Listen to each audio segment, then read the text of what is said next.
할렐루야. 8월 12일 수요일입니다. 오늘도 날마다 기쁨의 예배, 주님과 신나는 동행에 함께하는 유신가족 여러분 사랑하고 축복하고 환영합니다.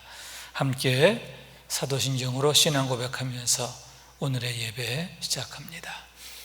전능하사 천지를 만드신 하나님 아버지를 내가 믿사오며 그 외아들 우리 주 예수 그리스도를 믿사오니 이는 성령으로 잉태하사 동정녀 마리아에게 나시고 본디오 빌라도에게 고난을 받으사 십자가에 못 박혀 죽으시고 장사한 지 사흘 만에 죽은 자 가운데서 다시 살아나시며 하늘에 오르사 전능하신 하나님 우편에 앉아 계시다가 저리로서 산자와 죽은 자를 심판하러 오시리라.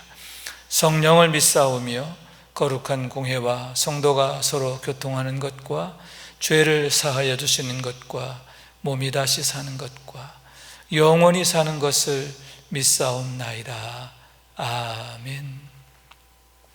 함께 찬송합니다. 546장 주님 약속하신 말씀 위에서 영원토록 주를 찬송하리라. 소리 높여 주께 영광 돌리며 약속 믿고 굳게 서리라. 함께 찬송합니다.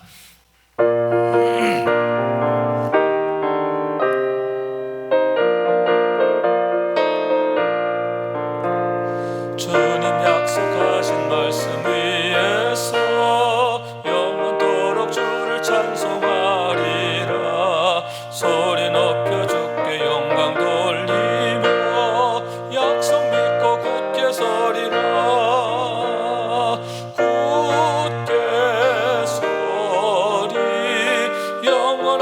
말씀 위에 굳게 서리 굳게 서리 그 말씀 위에 굳게 서리라. 주님 약속하신 말씀 위에서 세상 염려내게 엄습할 때에 용감하게 힘써서 이기며 약속 믿고 굳게 서리라.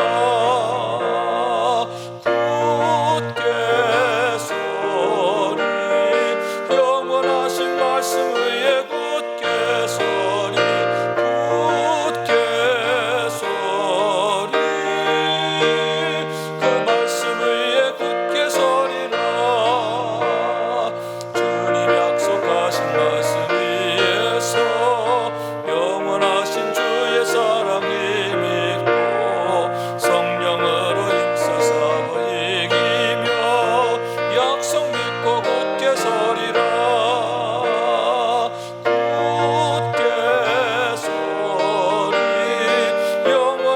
말씀 위에 굳게 서리 굳게 서리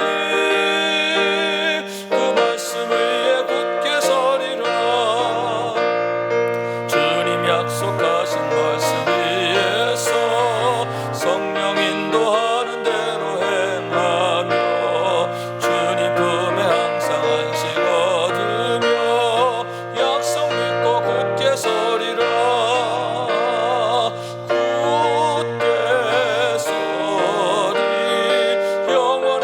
말씀 위에 굳게 서리 굳게 서리 그 말씀 위에 굳게 서리라. 아멘. 매일의 기도 한 목소리로 드립니다.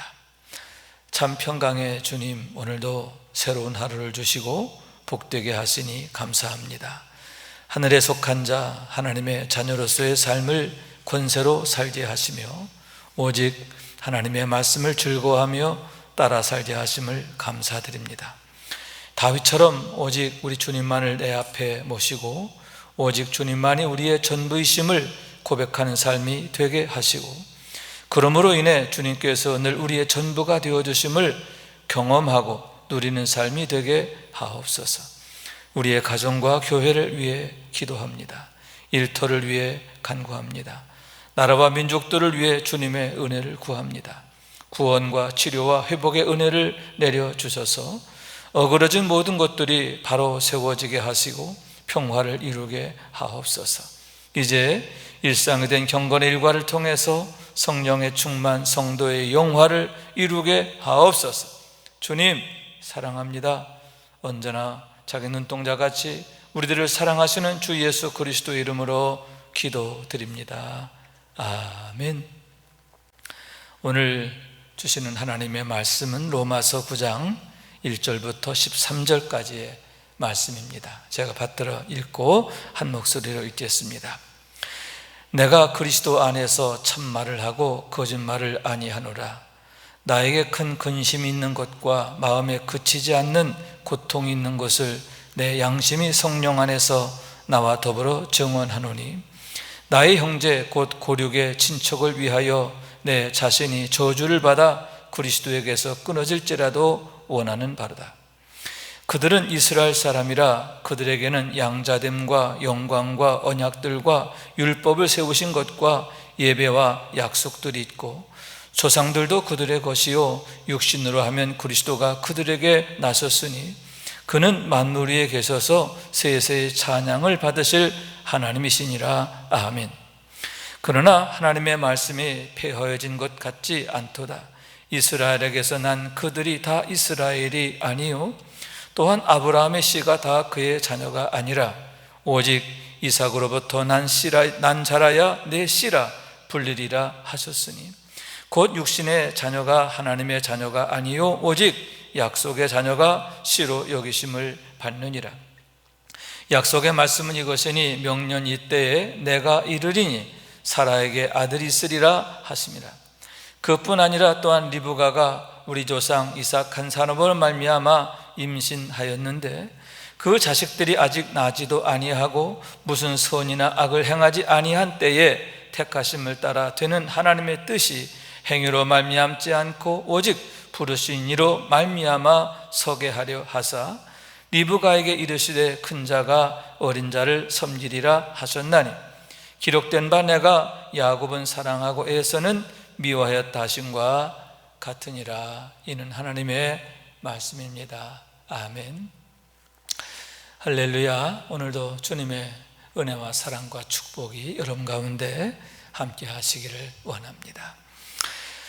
사도 바울의 전도의 여정을 보면 중요한 특징이 있음을 보는데, 하나는 유대인 중심으로 전도했다라고 하는 사실이죠. 그가 이방인의 사도로 부름을 받아 이방인 전도에 열심을 하긴 했지만 그 이전에 먼저 유대인 전도를 우선하고 있음을 보게 되는 거예요. 그래서 어느 성읍에 가든 가장 먼저 회당을 찾아갔고 회당에서 유대인들을 대상으로 복음을 전하게 되었음을 보게 되는 겁니다. 다른 또 한 가지의 특징은, 여러분 사실 사도 바울이 이방인들로부터 당한 어려움은 그렇게 많지 않아요. 그런데 하나같이 유대인들로부터, 동족들로부터 아주 정말 많은 어려움을 당하게 되었는데요, 죽을 뻔한 적이 한두 번이 아닌 거예요. 동족들로부터 그렇게 미움을 받고 적대를 당하고 그리고 핍박을 당하고 죽임을 당할 지경까지 되었음을 보는 거예요. 그럼에도 참 대단한 게, 그럼에도 여전히 유대인들에게 복음을 전하는 것을 보게 되는 겁니다. 왜 그랬을까?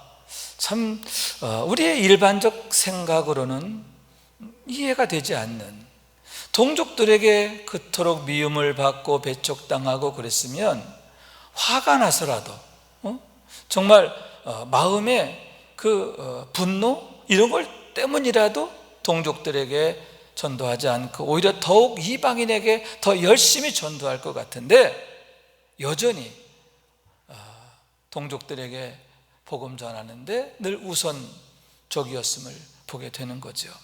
왜 그랬을까?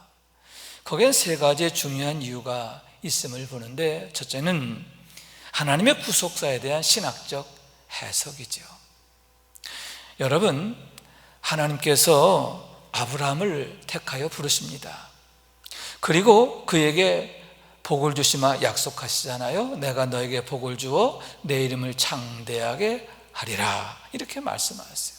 그런데 그렇게 하나님께서 아브라함을 택하시고 그에게 복을 주시고 위대하게 하신 목적이 뭐냐 할 때, 궁극적인 목적은, 본질적인 목적은 바로 그로 하여금 복이 되게 하는 거라는 거죠.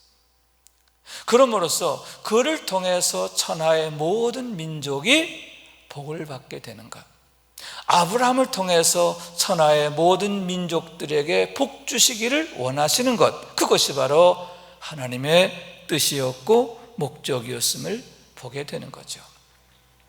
이스라엘 백성들을 택하시고 그들과 언약을 맺으신 목적도 마찬가지예요. 그들과 언약을 맺으시고 그들을 제사장 민족으로 삼으셨는데, 그 이유가 뭐냐? 그들을 통해서 열방을 구원하시고 축복하시기 위함인 것을 보게 되는 거죠. 여러분, 제사장이라고 하는 말의 의미는 다리를 놓는다라는 뜻을 갖고 있다고 했어요. 제사장의 의미가 뭐냐? 다리를 놓는 거죠. 레위 지파 중에서 특히 아론과 그의 아들들에게 제사장의 직임이 주어지잖아요. 그럼 그들이 하는 일이 뭐냐? 하나님과 이스라엘 백성들 사이에 다리를 놓는 거예요. 마찬가지로 여러분, 온 이스라엘 백성들이 하나님 앞에 제사장 민족으로 부름을 받고 세움을 받습니다. 그것은 그들을 통해서 열방의 모든 민족들과 화목하기를 원하시는 그런 하나님의 목적이 있는 거죠. 열방을 위한 화목의 다리, 열방을 위한 구원의 다리, 그것을 위해서 하나님께서는 이스라엘 백성들을 택하여 부르셨고 그들을 거룩하게 하셨고 제사장 민족이 되게 하셨다라고 하는 거죠. 여러분, 그런 하나님의 구속사의 경륜을 사도 바울이 이해하고 해석하면서, 아, 그렇구나, 하나님께서는 이스라엘 백성들을 통해서, 지금은 유대 백성들을 통해, 유대인들을 통해서 하나님은 열방을 구원하시기를 원하시는구나 하는 그러한 하나님의 계획을 그가 이해하게 되었다라고 하는 거죠. 그래서 유대인들에게 복음을 전해서 그들이 아브라함처럼 하나님 앞에 복이 되게 하시고 그들을 통해서 열방에게 복음이 전해지기를 원하는 그러한 하나님의 마음, 하나님의 목적을 사도 바울이 이해하고 있었기 때문이다 라고 하는 거죠. 두 번째로는 동족에 대한 불붙는 사랑이다 라고 할 수 있을 겁니다. 여러분, 하나님의 영이 내 안에 오시면 내 안에 사랑이 역사하잖아요. 왜? 하나님은 사랑이시기 때문에 그래요. 하나님은 사랑이시기 때문에 성령 받고 성령 충만하면 내 안에서 하나님의 긍휼이 역사하게 되는 거죠. 그런데 여러분, 여기에서 바울은 나의 형제 곧 고륙의 친척 이렇게 말했는데 이스라엘 백성들을 나의 고륙이다, 나의 친척이다 이렇게 고백하고 있는 거예요. 여러분, 그 얘기는 그들 한 사람 한 사람에 대한 각별한 그러한 마음이 있음을 나타내고 있는 거죠. 내 고륙이라는 거예요. 내 친척이라는 거예요. 그러니만큼 그들에게 더 마음이 가고 그들에 대해서 더 애틋한 마음을 갖는 것은 더 당연하다. 어쩌면 동족들로부터 핍박을 당하고 어림을 당했던 것이 또 하나의 요인일 수도 있습니다. 그들의 영혼이 불쌍한 거죠. 그들의 영혼에 대한 더 애틋한 마음을 갖게 되었음을 보게 되는 거죠. 여러분, 그러한 마음, 여러분 당연한 것이다라고 생각해요. 여러분, 우리가 은혜 받으면 가장 먼저 부모님이 생각나고 형제 자매가 생각나고 그렇잖아요. 여러분, 내가 맛있는 음식을 먹으면 가장 가까이 있는, 그런데 평소에 정을 나누던 그런 사람들이 먼저 생각나는 거 당연한 것 아닙니까? 사도 바울에게도 그런 그 마음은 당연하다는 거죠. 그래서 동족에 대한 애틋한 마음, 그것은 하나님 주시는 마음이다, 그렇게 생각되는 거죠. 혈육이기 때문에, 고륙이기 때문에, 또 친척이기 때문에, 그들과의 각별한 그런 애정이 있기 때문에 이기도 하지만, 한 발 더 나가서 그들에 대한 긍휼의 마음, 그들에 대한 그 애타는 마음, 그런 마음이 간절했음을 보게 되는 거예요. 그런데 거기에 더해 한 가지 더 생각할 수 있는 건 뭐냐 하면은 복음을 위한 열심 때문이 아닐까 생각합니다. 여러분, 사도 바울이 우리 주님으로부터 특별히 택함을 받고 또 쓰임을 받게 되잖아요. 여러분, 얼마나 위대하게 쓰여집니까? 그랬던 것은 여러분, 사도 바울이 어렸을 때부터 쌓아왔던 영적 자산이 있었기 때문인 줄로 믿습니다. 다시 말해서 그는 어려서부터 율법을 공부한 사람입니다. 성경을 배워온 사람입니다. 특히 당시에 가장 학문이 높았던 가말리엘이라는 사람에게서 율법을 배우고 성경을 배웠어요. 그렇기 때문에 영적 자산이 그 누구보다 풍성했다, 부유했다라고 하는 거죠. 여러분, 그러한 그 풍부한 영적 자산 위에 성령의 불이 떨어지니까 그가 더욱 강력하고 능력 있게 일하게 되는 게 아닙니까? 어떻게 해서 사도 바울이 기독교 교리를 세우는 이 복음의 비밀을 명쾌하게 정리하고 변증하는 데 탁월한 업적을 남기게 됐느냐? 그냥 된 게 아니라는 거죠. 어렸을 때부터의 그런 영적 훈련들, 그런 영적 자산들, 그것이 그러한 사도 바울을 가능하게 했다라고 하는 거예요. 본문 4절에서 바울은 이렇게 말합니다. 이스라엘 백성들에 대해서 말하면서 그들은 양자됨과 영광과 언약들과 율법을 세우신 것과 예배와 약속들이 있고, 여러분, 이스라엘 백성들은 이와 같은 영적인 축복을 받아왔다는 거죠. 조상 대대로부터 그런 영적 축복을 받아왔는데, 그런 영적 축복을 받은 사람들이 그들의 조상인 거예요. 그러므로 그러한 영적 유산을 물려받게 되었다는 거죠. 제가 목회하면서 1대 신앙과 2대 신앙, 3대 신앙, 4대 신앙을 봐요. 1대 신앙도 참 귀합니다만은 한 3대, 4대 신앙의 가정을 보면요, 참 정말 하나님의 은혜구나, 하나님의 축복이구나 하는 게 보여져요. 여러분, 대를 이어가는 영적 유산이라고 하는 게 어마어마한 거예요. 그런 의미에서 여러분, 유대인들은 조상 대대로 영적 유산을 이어왔잖아요. 그게 얼마나 엄청난 거예요. 그러니만큼 그들에게 성령의 불이 떨어지고 그들이 복음의 사람으로 변화된다고 하면, 바울 자신의 경험처럼 그들 한 사람 한 사람이 얼마나 능력 있게 위대하게 쓰여지게 될까, 바울은 그걸 아는 거죠. 그렇기 때문에 특히 동족들이, 유대인들이 복음을 알기 원했고 성령 받기를 원했고, 그러므로 해서 하나님의 구원의 역사가, 이 복음의 역사가 얼마나 더 왕성하고 강력하게 이루어질까. 여러분, 동족들로부터 박해를 당하고 미움을 당할 때 인간적으로, 육신적으로는 얼마나 어려웠을까요? 그러나 바울은 영혼에 대한 사랑이 더 컸어요. 복음을 위한 열심이 더 많았어요. 그렇기 때문에 내가 이렇게 박해를 당하고 미움을 당한다 하더라도 내가 당신들을 포기할 수 없어. 당신들을 버릴 수 없어. 왜? 당신들은 소중한 영적인 자산이야. 복음을 위해서 가장 귀하게 쓰여져야 할 사람들인 거야. 여러분, 복음에 대한 열심, 장차 이렇게 변화된 유대인들을 통해서 얼마나 많은 사람들에게 복음이 강력하게 전해지게 될까, 그것을 생각할 때에 바울은 자신이 당한 부당함, 또 어려움, 이런 거 넉넉히 극복할 수가 있었다고 하는 거죠. 그러고 본다면 사도 바울이 얼마나 정말 성령 충만한 사람인가 하는 것을 생각하게 돼요. 내 육신의 생각, 육신의 감정, 그거에 붙잡혀 있질 않아요.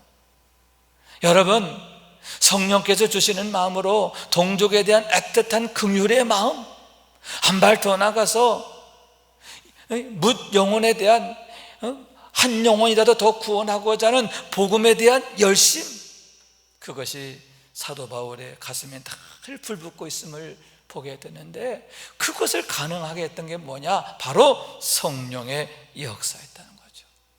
늘 그는 성령 충만한 사람이었고, 그럴 때 성령께서 그의 마음과 생각을 이끌어 가시고 그를 통해서 위대한 일을 이루게 하셨음을 보게 되는 거예요.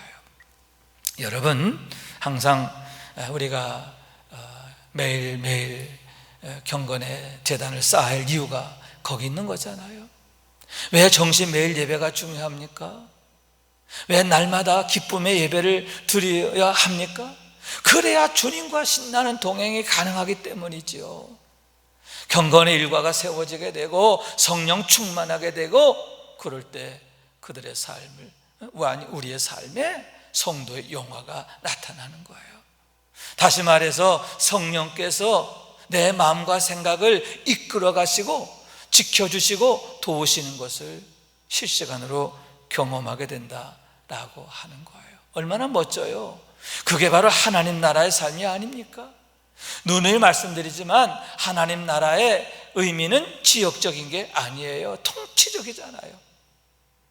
하나님께서 나를 통치하시고 내가 하나님의 통치 안에 있으면 날마다 하나님 나라를 경험하게 되는 거죠. 다시 말해서 하나님이 나의 전부이심을 고백하는 삶을 살 때 하나님이 나의 전부가 되어주시는데, 하나님이 나의 전부가 되어주시는 삶, 그게 바로 하나님 나라의 삶이고 또 그것이 성도의 영화다라고 하는 얘기예요. 여러분, 더욱 우리가 매일매일 정시 예배 정말 힘을 다해야 할 줄로 믿습니다. 마음을 다해야 돼요. 그래서 매일매일 예배하고 받은 은혜를 나누고, 그래서 여러분 늘 성령 충만하시고 늘 성령 안에서 하나님 나라의 삶을 사는 성도의 영화를 누리는 우리 모두가 될 수 있기를 주님의 이름으로 축원합니다. 그런데 이렇게 동족들에 대한 각별한 그런 열심과 애정을 갖고 있음에도 바울은 배타적이 되지 않아요. 유대인들만을 생각하는 그런 배타적 신앙에 빠지지 않았다라고 하는 거죠. 항상 사도 바울의 마음속에, 생각 속에는 열방이 있었고 그 열방을 향한 뜨거운 마음이 있었음을 보게 되는 거죠. 왜냐? 하나님의 구속사에 대한 바른 신학적인 이해인 거예요. 다시 말해서 여러분, 하나님 앞에서는 혈통이 중요한 게 아니라는 거예요. 이스라엘 자손으로 태어났다는 것, 그게 중요한 게 아니라 더 중요한 게 뭐냐면 하나님의 약속 안에 있느냐라고 하는 거죠. 약속의 자녀로 세워져야 한다라고 하는 거예요. 그러면서 여러분, 아브라함 얘기하잖아요. 여러분, 아브라함에게 이스마엘이라고 하는 아들이 있었어요. 그러나 그 아들은 육신의 자녀잖아요. 반면에 이삭은 누굽니까? 내년 이맘때에 내가 아들을 낳으리라. 하나님의 약속에 의해서 태어난 게 바로 이삭 아닙니까? 그리고 하나님의 구원의 역사는 이스마엘이 아닌 이삭을 통해서 이어지게 되는 것을 보는 거예요. 여러분, 이삭의 두 아들의 얘기도 마찬가지예요. 이삭의 아내 리브가의 태중에 두 아들이 있었어요. 그런데 태중에 있을 때 이미 하나님께서 뭐라고 하시느냐 하면은 큰 자가 어린 자를 섬기리라, 이렇게 말씀하시는 거예요. 아직 태어나지도 않았어요. 그들에게 아무 행위나 공로가 없어요. 그런데 하나님이 미리 그렇게 정하신다는 거죠. 무슨 얘기냐? 여러분, 우리의 구원은요, 하나님의 전적인 주권이라는 거예요. 우리의 구원은 전적인 하나님의 은혜라는 거죠. 그렇기 때문에 하나님의 약속을 믿고 그 약속에 참여해야지, 여러분, 우리가 어느 공로가 있다, 혈통적으로 그게 자격이 된다, 이게 중요한 게 아니라는 거죠. 하나님의 언약의 말씀, 하나님의 은혜에 대한 그런 믿음, 할렐루야, 하나님의 약속을 믿는 믿음, 그 믿음을 가지고 나아갈 때 우리가 하나님의 약속의 자녀가 되고 하나님의 은혜의 주인공이 되는 것을 보게 되는 거예요. 그러므로 여러분, 바울은 배타적 신앙에 빠지지 않고 모든 열방을 향한 하나님의 그 열심을 그가 이해하게 되었고 또 그것을 위해서 일평생 헌신하게 되었음을 보게 되는 거죠. 여기서 우리는 두 가지를 생각합니다. 하나는 우리가 신앙 생활을 할 때 하나님의 구원의 경륜을 바로 아는 신학적인 이해가 바로 세워져야 한다는 거예요. 하나님의 구속사의 그 이치, 원리, 그걸 알아야 된다는 거예요. 또 하나는 뭐냐? 거듭 말씀드리지만 성령 충만해요. 여러분, 오직 성령으로 되어지기 때문인 줄로 믿습니다. 어떻게 해서 바울이 그렇게 동족들을 끝까지 사랑할 수 있었느냐? 어떻게 그럼에도 불구하고 사랑하고 또 왜 그렇게 사랑하게 됐느냐? 그거예요. 성령께서 주시는 마음, 성령께서 주시는 지혜, 또 성령께서 주시는 그러한 영혼에 대한 뜨거운 사랑, 마음, 이런 마음들이 바울의 마음이 되었기 때문임을 보게 되는 거예요. 여러분, 형편과 상황에 끌리는 삶이 아니라 육신의 생각과 감정에 끌리는 게 아니라 성령 충만하시고 성령에 이끌리는 삶이 되기를 원합니다. 성령의 목적이 나의 목적 되기를 원합니다. 성령님의 방법이 내 방법이 되기를 원합니다. 성령님이 꿈꾸시는 것이 나의 꿈이 되어지기를 원합니다. 그래서 날마다 하나님 나라의 삶을 살 뿐만 아니라 하나님의 기쁨, 하나님의 영광에 참여하는 우리 모두가 될 수 있기를 주님의 이름으로 축원합니다. 기도하겠습니다. 자비하신 하나님, 감사합니다.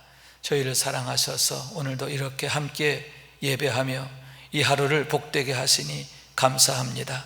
늘 성령 충만하게 하여 주셔서 하나님이 우리의 전부가 되어주심을 경험하고 누리는 삶이 되게 하여 주옵소서. 우리 하나님, 너무너무 좋으신 하나님, 또 인자하신 하나님, 능하신 하나님, 영원하신 하나님이심을 고백합니다. 그렇기 때문에 하나님의 은혜 안에 있는 자에게는 항상 모든 게 선을 이루고 축복을 이루게 되는 줄로 믿습니다. 날마다 하나님께서 우리의 삶에 나타내시는 영광을 보고 누리는 삶이 될 수 있도록 도와주옵소서. 성령 충만하길 원합니다. 오직 성령 충만하길 원합니다. 성령님, 우리의 마음과 생각을 주장하여 주시옵소서. 우리의 믿음이 장성하여지게 하여 주시고, 그래서 더욱 큰 믿음으로 하나님을 기쁘시게 하는데 헌신하고 충성하는 삶이 될 수 있도록 도와주옵소서. 하나님 앞에서 가장 아름답고 고상하고 위대하게 쓰임받는 저희들 되게 하옵소서. 이제는 우리의 구세주가 되시며 대속자가 되시는 예수 그리스도의 구속의 은혜와 아버지 하나님의 사랑과 성령님의 교통하시는 은총이 오늘도 날마다 기쁨의 예배, 주님과 신나는 동행을 통해서 경건의 일과를 세우고 성령 충만하고 성도의 영화를 누리는 삶이 되기 원하는 주의 모든 권속들 위에 영원토록 함께 하시기를 간절히 축원하옵나이다. 아멘. 아멘. 성도 여러분, 사랑하고 축복합니다. 아멘.